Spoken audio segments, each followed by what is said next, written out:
আজকের এই রেসিপিটা একদম সিম্পল আর একদম ইজি। এটা কিন্তু খুব তাড়াতাড়িও রান্না হয়ে যায় আর এটা খেতেও কিন্তু অসাধারণ। কি দেখে মনে হচ্ছে তো পোস্ত দিয়ে কুমড়োর শাকের তরকারি? একদমই নয়। আজকে কিন্তু করেছি বড়ি দিয়ে কুমড়ো শাকের তরকারি।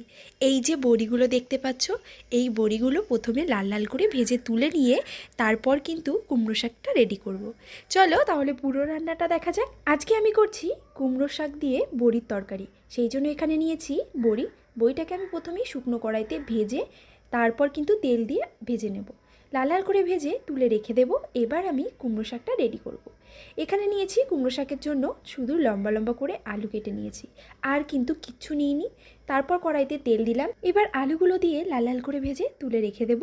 লাল লাল করে ভাজার এটাই কারণ যাতে আলুটা খুব তাড়াতাড়ি সেদ্ধ হয়ে যায়, সেই জন্য কিন্তু আমাদের আগেই খুব ভালো করে ভেজে নিতে হবে। আলুগুলো ভাজা হয়ে গেছে, এবার তুলে নিচ্ছি। এবার ওই কড়াইতেই দিয়ে দিচ্ছি শুকনো লঙ্কা ফোড়নে। শুকনো লঙ্কা দেওয়ার পর দিচ্ছি কিছুটা কালো জিরে, দিচ্ছি রসুন কুচি, এবার দিয়ে দেব আদা কুচি। রসুন কুচিটা আগে একটু সাঁতলে নেবে, তারপর আদা কুচি দিয়ে আবারও একটু নাড়াচাড়া করে নেবে। এবার দিয়ে দিচ্ছি এখানে কাঁচা লঙ্কা থেতো করে কাঁচা লঙ্কাটা এই কারণেই দিয়েছি, এখানে কিন্তু কাঁচা লঙ্কা গোটা গোটা দিলে অতটাও টেস্টে আসবে না। থেতো করে কাঁচা লঙ্কা যদি তেলের উপর দেওয়া যায় তাহলে কিন্তু স্বাদটা আরও বেড়ে যায়। এবার সব কিছু ভাজা হয়ে যাওয়ার পর এর মধ্যে দিয়ে দিচ্ছি কিছুটা টমেটো কুচি। এখানে টমেটো কুচি না দিলেও কিন্তু হবে, তবে টমেটো কুচি দিলেও কিন্তু টেস্টটা আরও বেড়ে যায়। টমেটো কুচি দেওয়ার পর কিছুটা নাড়াচাড়া করে নিয়ে এবার দিয়ে দিচ্ছি কুমড়ো শাক। এখানে যে কুমড়ো শাকের ডাঁটা রয়েছে আর শাকটা রয়েছে সেটা কিন্তু একসঙ্গেই দিয়ে দিয়েছি। এবার দেওয়ার পর ভালো করে নাড়াচাড়া করে এর মধ্যে এবার দিয়ে দিচ্ছি সেই যে ভেজে রেখেছিলাম আলুগুলো, সেই আলুগুলো দিয়ে আবারও একটু নাড়াচাড়া করে নেব। এবার দিয়ে দেব এর মধ্যে পরিমাণ মতো হলুদ।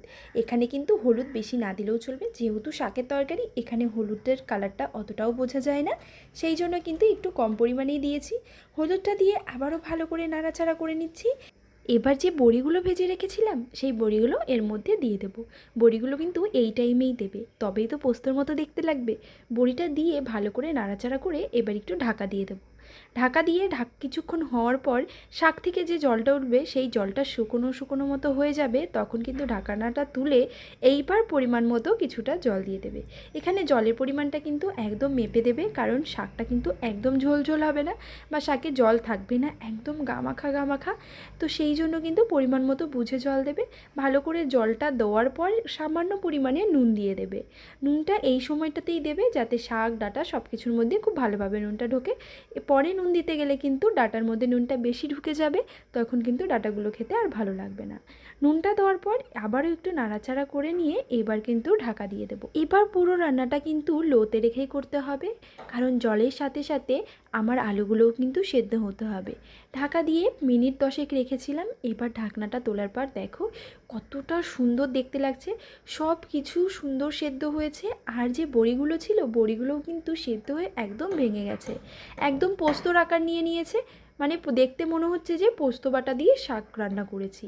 এটা দেখতে যতটা সুন্দর হয়েছে খেতেও কিন্তু অসাধারণ। এইবার সবার শেষে এই শাকটাকে একটু ঘেঁটে দেবে, ভালো করে ঘেঁটে দেবে, তাহলে দেখবে দেখতে আরও বেশি সুন্দর লাগবে। তারপর সবার শেষে এই যে বড়ি দিয়ে শাকটা রান্না করা হলো, এটা গরম গরম ভাতের সঙ্গে খেয়ে দেখো এত ভালো লাগবে যে অন্যরকম করে আর কুমড়ো শাক খেতে ইচ্ছে করবে না। আর যারা কুমড়ো শাক খেতে ভালোবাসে না তারা একবার অবশ্যই ট্রাই করবে। তো ভিডিওটা কেমন লাগলো অবশ্যই কমেন্টে জানাবে, ভালো লাগলে লাইক করে শেয়ার করে সাবস্ক্রাইব করে দেবে। আর যারা ফেসবুক পেজ থেকে দেখছো অবশ্যই ফলো করবে। টাটা।